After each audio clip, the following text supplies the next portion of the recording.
Welcome to The Hidden Truth. We're still pretty new to YouTube, and we're looking to expand our channel. If you enjoy our videos, please consider sharing them on social media or other UFO communities. Your support means everything to us. We have an exciting announcement. We'll be doing a monthly giveaway. All you have to do is like and comment on our videos for the chance to win a variety of prizes, including hats, shirts, and more. The more you like and comment, the greater your chances. Oh, and subscribing doesn't hurt either.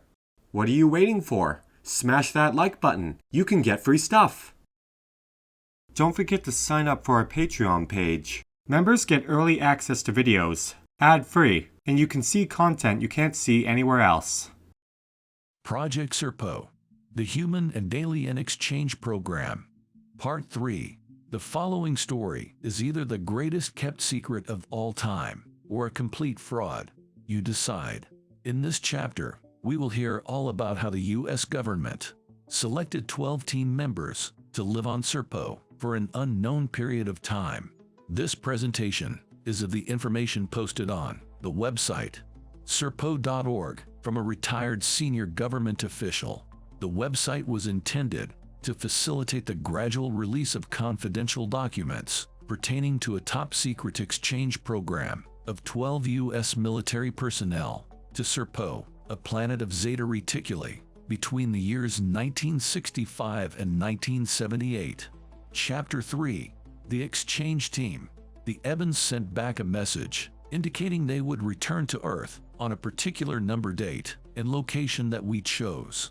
The date was April 24, 1964, and the location was in the southern sector of the White Sands Missile Range, New Mexico. Our government officials met in secret to plan the event. Decisions were made, then changed, and then changed again. We had just about 25 months to plan for the event. Special teams, mostly military, were formed to plan the event. Several months into the planning process, President Kennedy decided to approve a plan to exchange a special military team. The USAF was tasked as the lead agency. The USAF officials picked special civilian scientists to assist in planning and crew selection. 3.1. Preparations. The team member selection process was the hardest to accomplish. Several plans were suggested in the makeup of the team. It took several months for the planners to decide on the criteria for each team member. They decided that each team member must be military. They must be single, with no children. They must be career military, over 4 years of service. They must have special skills. They must have cross-trained skills, meaning that they must have more than one specialty. They must be entirely sheep-dipped and cleared of any identification problems that would haunt them while on the trip. One suggestion was to list all members as being dead. This was thrown around until it was decided each team member selected would be listed as missing on the official records and discharged on the unofficial records. That way, all connections between the team and their individual service was covered. Every single record on each team member selected was purged, including their Social Security records, Internal Revenue Tax returns, medical records, military records, and any other identification records were either destroyed or collected and placed in a special storage location. Originally, about 56,000 files were screened for possible selectees. The screening process finally got down to 12. These were the best of the best. During training, which lasted roughly 6 months, there were 16 going through training. The 4 were replacements, just in case one of the originals was injured or released for some other reason. Why were only 2 females taken? If one considers the monumental problem associated with picking a team of 12 people, where each person must be totally erased from the military system, no family ties, no spouses, and no children, one can see the difficulty that the selection group had. The selection group picked the best team members from a limited pool of military people. The original selection group picked 158 people. The final 12 were selected from that number. If you consider the psychological, medical, and other tests that had to be administered, the final 12 were the best qualified from the original number. Why they chose 2 females was never written. Apparently, those 2 females were the best qualified in their individual specialty, a doctor and a linguist. Each team member was not identified by name. Once the final 16 were selected, remember, we had 4 alternates. Each team member got a number, 3-digit. From that point on, they were identified by number only. Even each team member identified the others by their 3-digit number. They were never to use their real names. Once they left planet Earth and traveled on to Serpo, they gave each other nicknames. For example, the team commander was identified as Skipper. The medical officers were identified as Doc 1 and Doc 2. The pilots were identified as Sky King and Flash Gordon, even though it wouldn't make any difference if they used their real names on Serpo. They were disciplined enough to continue either using the nicknames or the 3-digit numbers. There were 2 females, one being a doctor and the other being a linguist. Here are the 12 members of the team. Team Commander, ID 102. Assistant Team Commander, ID 203. Team Pilot 1, ID 225. Team Pilot 2, ID 308.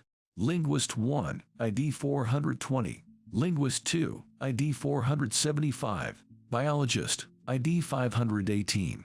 Scientist 1, ID 633. Scientist 2, ID 661. Doctor 1, ID 700. Doctor 2, ID 754. Security, ID 899. 3.2 Training.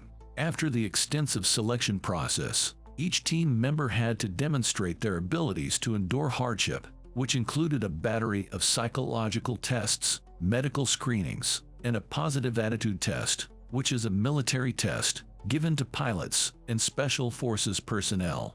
The training consisted of the following. 1. Introduction to space exploration, taught by NASA personnel.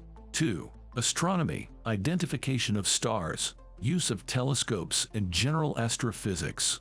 3. Ebon anthropology, information received from EBE-1. 4. Ebon history, basic information received from EBE-1. 5. U.S. Army field medical training, trauma care. This was given to the non-medical personnel on the team. 6. High-altitude training, parachute and weightless, zero-oxygen environment training. 7. Survival, escape and evasion training. 8. Basic weapons and explosive training. 6 pounds of C4 was taken. 9. Psychological operations training and anti-interrogation preparation. 10. Small unit tactical training, mini 4-week U.S. Army Ranger course. 11. Intelligence gathering course. 12. Space geology, collection methods, and use of specialized geological equipment. 13. Physical stress training. 14. Methods to cope with confinement, isolation. 15. Nutrition course. 16. Equipment use training. 17. Individual specialty training. 18. Basic biology. 19. Other training, which is still considered extremely highly classified, even after 40 years. Each team member had to endure extreme psychological and physical training. In one training test, each team member was locked inside a 5-foot by 7-foot box, buried 7 feet underground, for 5 days, with just food and water, no contact with anyone else, and in total darkness. This tested several factors. Each team member also took a pill with them. The pill was standard issue for intelligence agents operating behind enemy lines. The pill could end their life if for some reason the Ebons turned out to be hostile. Several selected team members, pilots, were trained on flying an Ebon craft, one of which was the one captured near western New Mexico in 1949. The plan called for these selected few to fly the craft back to Earth in case of an emergency. There were 4 pilots on the team. These four spent many weeks at the Nevada complex learning to fly the recovered Deben alien craft. It wasn't hard to fly once one could understand the operation of the controls. I'm sure many of the UFO sightings back in 1964 and 1965 around the West could be attributed to these test flights by our team members. Each team member selected was sent to a special facility located at Camp Perry, Virginia. This was an intelligence training location. We took over a complete complex inside Perry. Most of the training took place there, but some special training was accomplished at Shepherd Air Force Base, Wichita Falls, Texas, Ellsworth Air Force Base, South Dakota, Dow Air Force Base, Maine, and isolated locations in Mexico and Chile. The training lasted for 167 days. The team was allowed about 15 days off during this time period, but they were closely guarded. Just prior to their trip, each team member was transported to the United States Disciplinary Barracks, Fort Leavenworth, Kansas, and confined in locked cells. This prevented them from communicating with anyone from the outside world and kept each under close watch. However, there was a change in plans.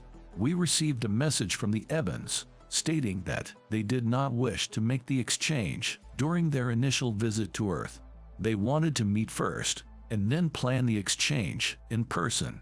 This created many problems since our team was ready for the exchange. We sent a return message, but we did not receive a reply. In December 1963, the Evans sent a message confirming the time, date, and location of their landing. The message stated that two crafts were en route to Earth and would make the appropriate landing at the pre-arranged location. However, our government was suffering from the loss of President Kennedy during this time period. Some members on the project wanted to cancel the exchange because of his death. President Johnson was briefed and decided to continue the event, although it was noted that Johnson didn't really believe it would happen. Our team planned for two locations. One cover location on Holloman Air Force Base near Alamogordo, New Mexico, and the other, which would be the actual landing location, was west of Holloman, near the southern entrance to White Sands Army Post. 3.3. The exchange. The first Deben craft entered our atmosphere during the afternoon of April 24, 1964. The Deben craft landed at the wrong location, near Socorro, New Mexico. Our team was in place at White Sands. We were able to communicate a message to the Deben craft that they landed at the wrong location. The second Deben craft picked up the message and landed at the correct location. The Deben craft landed exactly at the location we sent. There were 16 senior U.S. government officials on the ground. Some were political, and some were senior officials, including military officers.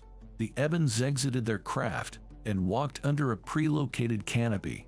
The Evans gave gifts of their technology. The Evans had a crude translator device. It appeared to be some sort of microphone with a readout screen. The senior U.S. official was given one of the devices, and the Eben kept the other one. The official spoke into the device, and the screen showed a printed form of the voice message, both in Eben and English. It was crude and hard to understand everything that was said.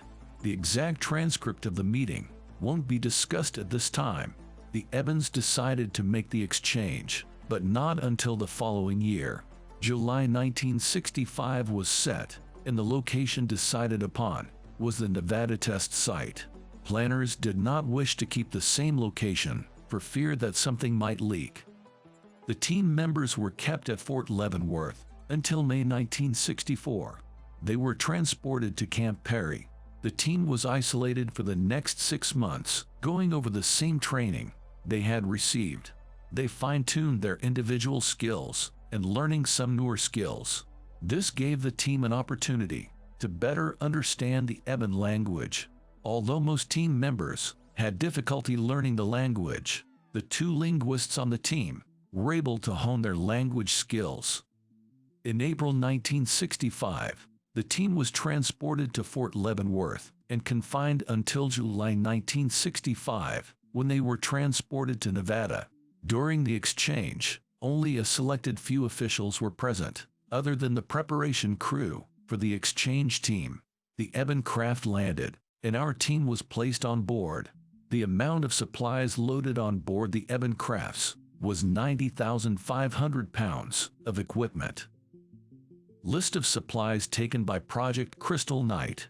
Team members, which was later renamed Project Serpo, once the 17 members returned in 1978, and the report was finalized in 1980.